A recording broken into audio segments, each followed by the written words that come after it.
हो सकता है आप मेरी वीडियोस नहीं देख पा रहे हों। इसकी वजह मेरी वीडियोस पर लगने वाला बैन है। इस सूरत में आप या तो वीपीएन इस्तेमाल कर सकते हैं या फिर अपना कंट्री चेंज करके कोई भी और कंट्री कर दें, तो आपको मेरा चैनल पेज और मेरी तमाम वीडियोस दिखाई देने लगेंगी।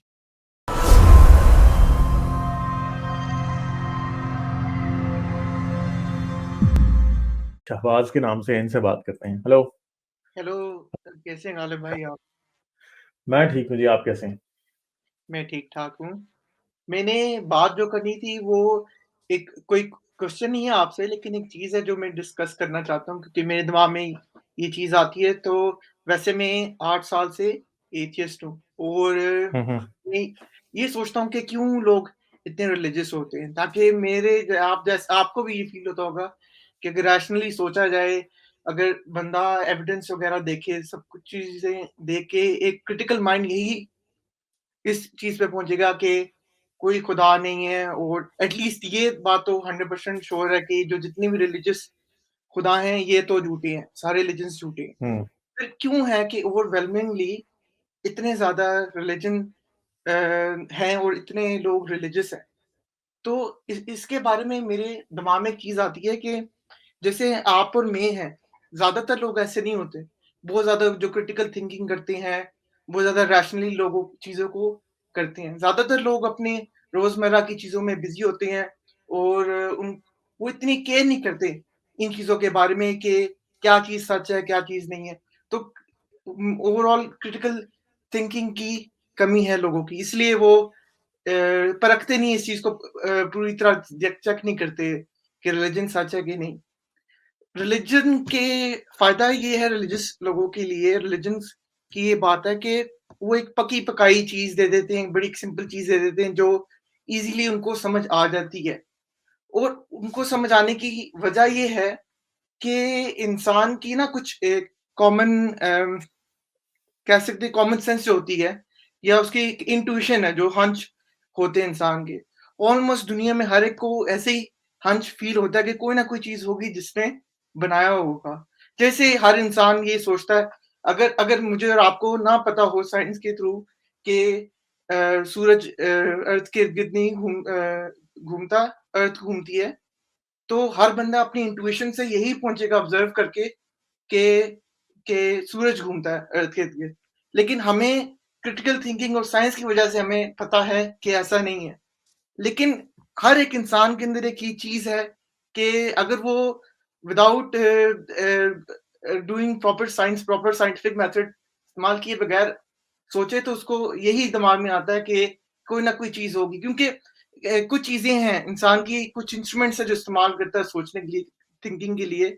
जैसे वो कॉज़ैलिटी है कि अगर कुछ होता है तो उसको होने के लिए अगर बी एक इवेंट है तो उसके लिए ए होना चाहिए ज़रूरी। और भी चीज़ें पैटर्न्स हैं कि लोग पैटर्न इग्निशन करते हैं, काफ़ी ची एबिलिटीज़ हैं इंसानों की और ये काइंड ऑफ हमें एक गलत कंक्लूज़न की, गलत इंट्यूशन की तरफ लेके जाती है कि खुदा है। तो मैं जब सोचता हूँ इसके बारे में, तो मुझे अच्छा पॉइंट मेरा ये था सॉरी मैं काफ़ी देर से बात कर रहा हूँ। पॉइंट मेरा ये था कि इस इंट्यूशन को के खिलाफ काम करना एक मुश्किल काम है। हर एक बंदे को कहना कि आप रैशनली सोचो और आप अपनी इस गट फीलिंग पे ना जाओ कि कोई खुदा है। आप क्रिटिकली इसको एनालाइज़ करो क्योंकि 80% लोग नहीं अपना इतना ज़्यादा खून बॉयल करना चाहते, अपने इतना सोचना चाहते हैं इन चीज़ों के बारे में। उनको बेहतर है पकी-पकाई एक चीज़ मिल जाए रिलिजन जैसी, ऑर्गनाइज़्ड रिलिजन जैसी, तो वो उसको ज़्यादा ईज़िली पिक कर सकते हैं। तो इसका कोई आप क्या सोचते हैं इसका क्या हल हो सकता है? पहली तो बात यह है कि मैं ये नहीं मानता कि ये पकी पकाई दे। वो आपने बीच में भी एक वर्ड यूज किया, क्या उसका, कि जी लोगों की एक गट फीलिंग होती है कि जी मजहब सच्चा और खुदा है। ये गट फीलिंग नहीं है, ये सोशल ट्रेनिंग है जो हुई हुई है। ये गट फीलिंग नहीं है। गट फीलिंग तो ये होती है ना कि जो सोशल आपकी ट्रेनिंग हुई हुई है। आपको एक जानवर की तरह ट्रेन किया गया सोशली कि हर कोई आपके आसपास, आपके माँ बाप जो है वो खुदा को मान रहे हैं तो आपने भी मानना है। वो आपको बताएंगे। बच्चा क्या, बच्चे को क्या पता होता है? बच्चे के पास कोई रैशनल थिंकिंग का तरीका नहीं होता, एनालिटिकल स्किल्स उस बेचारे की बहुत कम होती हैं, मगर उनको फिर दबाया भी जाता है। अब जब भी कोई बच्चा किसी से पूछता है, हाँ जी ये समंदर किसने बनाया, खुदा ने बनाया, पहाड़ किसने बनाया, खुदा ने बनाया, चिड़िया किसने बनाई, खुदा ने बनाई, हर चीज उसके जहन में उस वक्त से डाल देते हैं जब वो अभी सोचने के काबिल नहीं हुआ था। तो मजहब तो बेसिकली चाइल्ड अब्यूज है, कैसे कि बच्चे को सोचने समझने से पहले ही एक बायस्ड व्यू दे दिया जाता है और उसको और डिस्करेज किया जाता है कि उसे वो क्वेश्चन करे। कभी भी नहीं क्वेश्चन कर सकते। मुझे बताएं, आपको जब बचपन में आप थे तो कितना क्वेश्चन आप कर सकते थे? नहीं एक कर सकते। खास लेवल की मेच्योरिटी के ऊपर पहुंचने के बाद बहुत इंटेलिजेंट होते हैं वो बच्चे जो अर्ली एज में वाकई कुछ कर लेते हैं, मगर मोस्टली जो है खासी लंबी देर तक जो है लोग एनालिटिकल स्किल्स उनकी और क्रिटिकल थिंकिंग जो है वो डेवलप ही नहीं होती। और कोई क्रिटिकल थिंकिंग और एनालिटिकल स्किल भी डेवलप करने के लिए अच्छी एजुकेशन की जरूरत है, और जब आप अच्छी एजुकेशन दे नहीं रहे किसी को तो आप कैसे करेंगे? आप कुछ भी नहीं कर सकते। तो ये प्रॉब्लम्स हैं जो कि इतने बड़े प्रॉब्लम्स हैं जिसको आई थिंक के सिर्फ और सिर्फ एजुकेशन से तोड़ा जा सकता है। और एजुकेशन ही एक ऐसी चीज है जिसके ऊपर फोकस दुनिया में सबसे ज्यादा होना चाहिए, जो कि हमारे यहाँ तो नहीं है। और फिर एजुकेशन को भी बायस और प्रोपेगेंडा बनाया जाता है ना, जैसे अब सिंगल नेशनल करिकुलम पाकिस्तान में आ गया।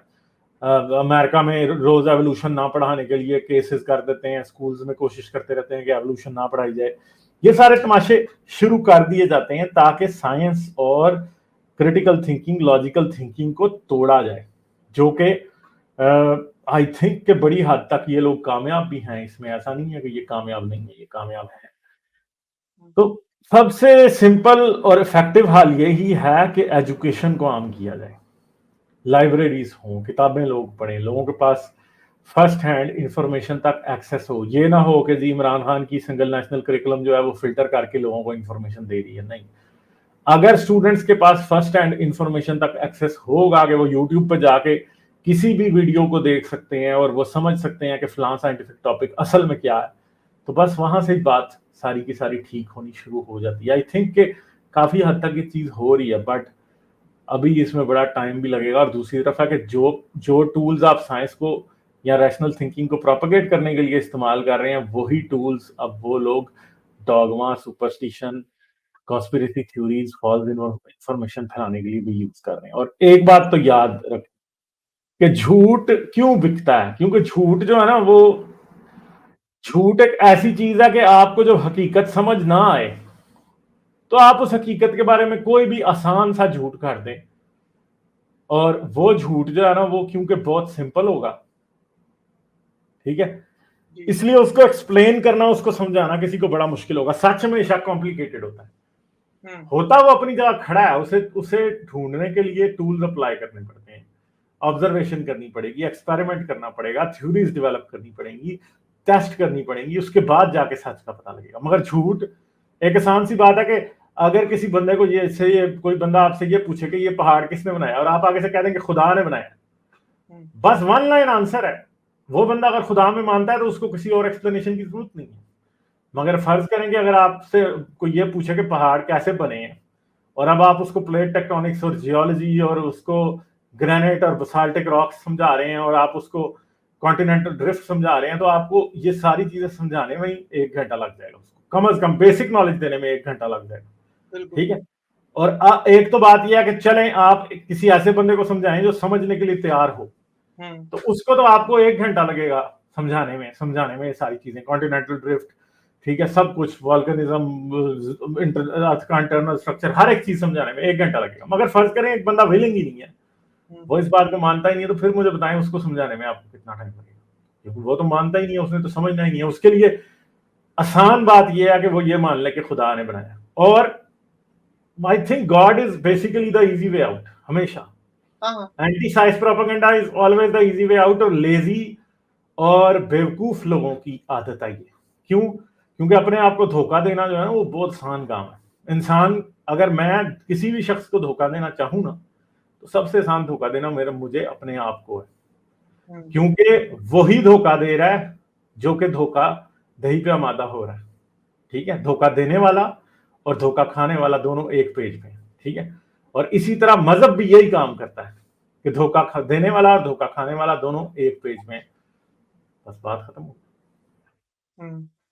ठीक है जी। हाँ, लेकिन ऐसा है कि हम हमारे लिए काम मुश्किल है। जो ज़्यादा रैशनल लोग हैं, उनके लिए काम मुश्किल है, तो इसलिए इतने ज़्यादा आसान है और इतना ज़्यादा फैला हुआ है रिलिजन। मैं कहता हूँ कि रिलिजन को ये जो सॉफ्ट रिलिजन से आके ना स्ट्रॉन्ग रिलिजन की तरफ आ जाते हैं ना, जो जंप करते हैं, कि ये एक जंप करते हैं सारे रिलिजियस लोग हैं, वो ये करते हैं कि वो जब एक सुप्रीम बीइंग वाला जो आर्गुमेंट है, उससे कहते हैं कि ऐसी सुप्रीम बीइंग होगी जो जो ऐसी होगी, वैसी होगी, फिर उससे डायरेक्ट जंप मार लेते हैं अल्लाह पे या अपने भगवान पे। तो ये बड़ी इंटेलेक्चुअल किस्म की ना वो है डिसऑनेस्टी है कि आपने एक बड़े ऐसी चीज़ को जो बड़ा एक फिलोसॉफिकल एक आर्गुमेंट है, उससे आपने एकदम इतनी एक रूडिमेंटरी चीज़ की तरफ क्लेम की तरफ जंप मार दी है। और ये मसला है जिसकी वज़ह से सारे और क्योंकि जो क्रिटिकली एनालाइज़ नहीं कर रहे होते, वो इस चीज़ को नहीं रियलाइज़ कर पाते कि ये जो जंप है, मैं आपसे बात करूँगा, आपको मैं साइकोलॉजिकली कहूँगा सॉरी फिलोसॉफिकली आपको समझाऊँगा कि हो सकता है कोई सुप्रीम बीइंग हो, इस तरह का करके कहूँगा। फिर उसके बाद एकदम जंप मरवा दूँगा रिलिजन वाले खुदा पे जो बड़ा एक कॉन्क्रीट है और उसका उससे कोई ताल्लुक नहीं है। ये डिसऑनेस्टी इस्तेमाल करते हैं और बेचारे आम लोग नहीं देख पाते इस चीज़ को। चलें ठीक है, मैं फिर आगे चलता हूँ, सही है। तो जी, अच्छा लगा आपसे बात करके, फिर बात करेंगे। जी, जी। Okay, bye bye. लाइक, शेयर और सब्सक्राइब करना मत भूलें। इसके साथ-साथ आप मेरे चैनल को पेट्रियन पर सपोर्ट कर सकते हैं। पेट्रियन का लिंक वीडियो की डिस्क्रिप्शन में है।